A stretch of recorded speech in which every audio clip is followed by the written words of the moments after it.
In this episode of reDefine, I speak with photography legend Bambi Cantrell about what she learned along the way to becoming one of the most decorated photographers in the industry. Adorama TV presents The reDefine Show with Tamara Lackey, where she talks with creatives who make it all work, bringing their best creative and business tips to you, along with fresh ideas and equipment favorites.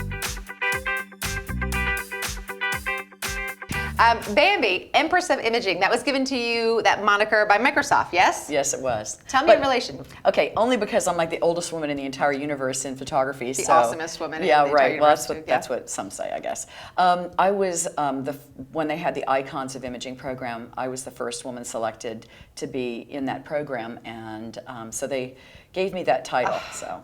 I like that. So have you put that like on your door? Oh, absolutely. It's especially on the bathroom. I mean, no one's allowed to go in there. It has a little star over it and everything, you know, so. How many accolades have you been awarded? Oh, shoot. I'm not even kidding. I'm not kidding. I don't know. I don't pay attention to that stuff. In fact, it's so embarrassing because when and I'm not trying to be disrespectful, but when I see those guys with all the stuff around their necks, you know, with all the bars and all that, I know that took a lot of work to get, but there's just nothing in the world to me that screams, I'm a geek and I need validation more than that stuff. And now, don't get me wrong, I have those things. I just like to keep them in a closet somewhere, and I love competing in competition. Yeah. I just don't think I need to wear it kind of like a fishing lure or something on my hat, you know? Yeah. And you are head up the portrait judging, correct? You've been very involved with competition. Well, from all angles. I'm one of the chair people generally at the WPPI judging convention, and so I've been chairperson of the wedding room, portrait room, and album as well. Yeah. And why do you do that?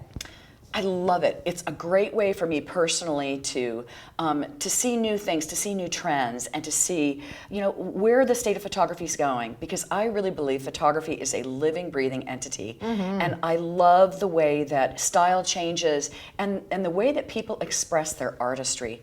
And to me, there's no better place in the world to be than in that room when prints are judged. And so, I mean, I love being a chair, but I will tell you, if I were a photographer getting started, I would make sure I was at the convention before when they were doing the judging, because it's such a valuable lesson in what looks good, and you'll after a little while you'll start seeing prints come through, and you'll see how you would judge them against other prints. Right, and you start looking for all the things that the judges are looking for. Right, and then it's wonderful because quite often the judges will pipe up and say what it is about a particular print that they absolutely love, or what is not quite, you know, where they've fallen short. The maker has fallen short. Yeah, and then for you, you're still entering competition often, even though you've received a plethora of awards. I keep saying that because I've looked at like a lot of them, and I'm like, oh my gosh, this just goes on and on.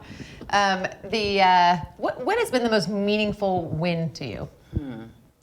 Gosh, that's a really good question. I would have to say probably Lifetime Achievement Award with WPPI was really meaningful to me. It's all good, and as I said, I'm really embarrassed about stuff like that, so I really honestly don't even think about awards and accolades and all of that stuff. I love the fact that I can still compete. Yeah. And to me, it's not about winning the competition. To me, it's about the competition itself. What about your shooting? How did you learn? One of my girlfriends came up to me and said, hey, I know this photographer is looking for somebody to photograph weddings for him. Why don't you go talk to him? And so I did. This was truly the turning point in my life, because on that day when I went up to his studio, he had all these pictures on the wall as you walk to his upstairs studio. And I literally put my hand on the doorknob of his space, and I was so terrified that he would turn me down. I literally turned around, ran down the stairs, and left the building and went down the street. I was absolutely petrified that he would look at my portfolio, pat me on the hand, and say, no, thank you, bye-bye. But when I got to the end of the block, my absolute passion for wanting to be a photographer overrode my fear. I turned around, ran back up those stairs, walked in the door, said, hi, I'm Bambi Cantrell. I'm here to talk to you about coming to work for you.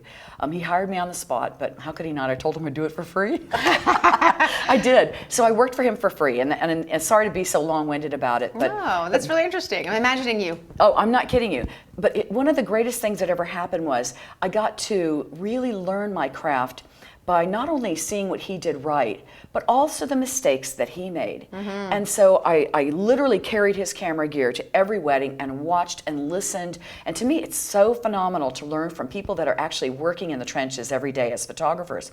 Because people in school that teach photography classes, those are great, but they're teaching you perfect photography.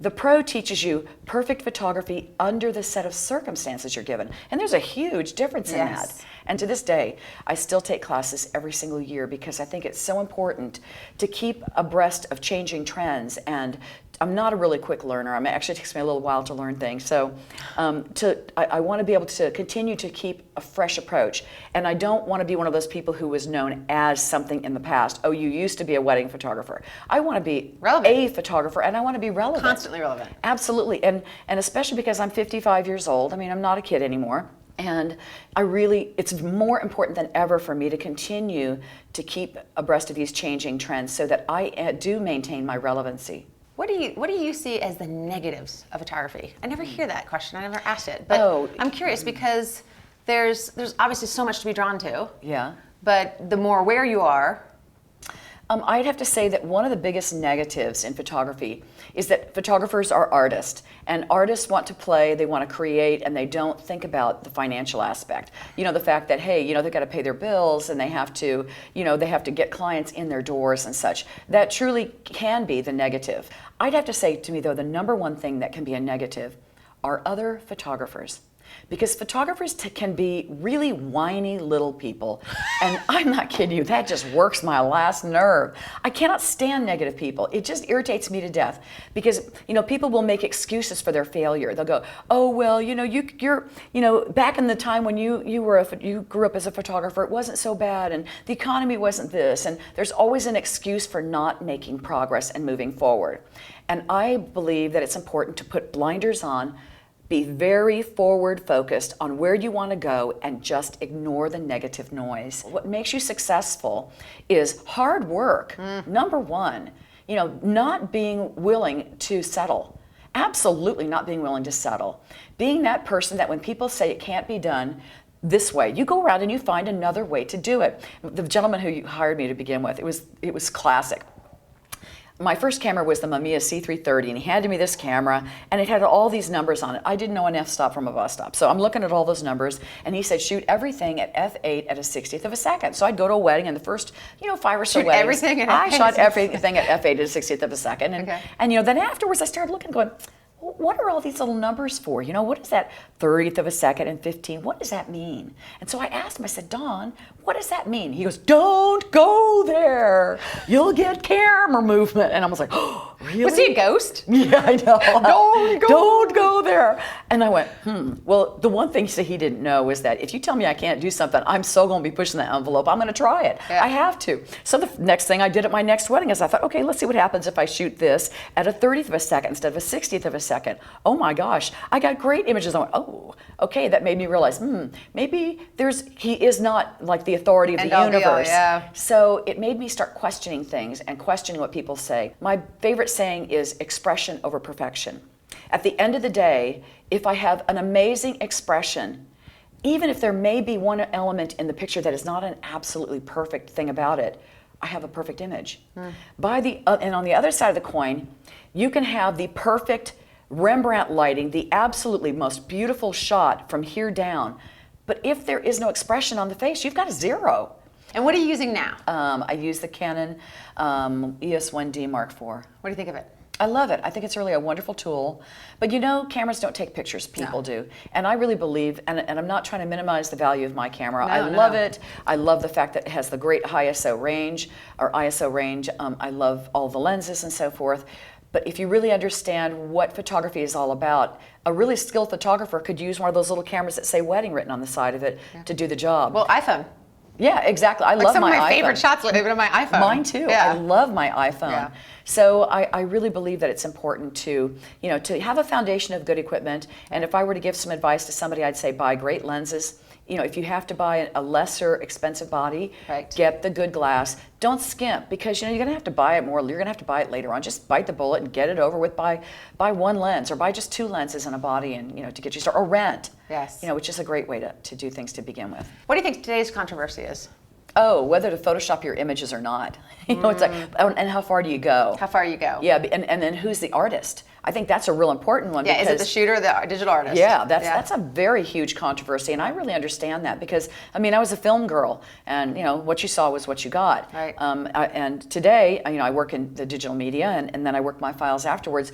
But then there are many, many amazing digital artists out there who take an image that a photographer took and really interpret that for them. Yes. The way I look at it is that at the end of the day, if it's my image, am I the one that's directing that piece? And whatever happens, I'm sorry, it's just photography. Nobody's going to get cancer over Who gets this. credit? Yeah, it's like, so what? Obviously, if I had an assistant that worked for me that was shooting for me, I would obviously want him to get credit for images that he shot, Right. And things of that nature. So I'm not trying to minimize a photographer getting credit for something that they Sure. that they initiated. Right. But at the end of the day, it's just like sometimes we photographers aren't content with just the norm. They have to make up these controversies. Like, okay, whether it's PJ or whether it is a traditional photograph, who cares? If the client liked it, then just shut up and let them enjoy that experience. Well, and I think part of it is that artists are passionate people. Oh, And they absolutely. get fired up. Yeah, they do. They You totally know? get fired up over stuff. And we're not the only ones doing that, though. Well, look at the box, the Photoshop box. You don't see just one name on that box. Oh, right. Created there's- by. Exactly. There's a whole list of people. And where can we learn more about you? Not Cantrell. that we don't know about her. Yeah, just don't go to those other Bambi sites. Just trust me, you don't want to go there. Go to cantrellportrait.com, CANTRELL portrait, PORTRAIT.com. Perfect. And on Twitter? Yes, Bambi Cantrell is my handle at Twitter. Awesome. And I also have a Facebook page. It's Bambi Cantrell on Facebook. Fantastic. Thank you so much for your time. Thank you.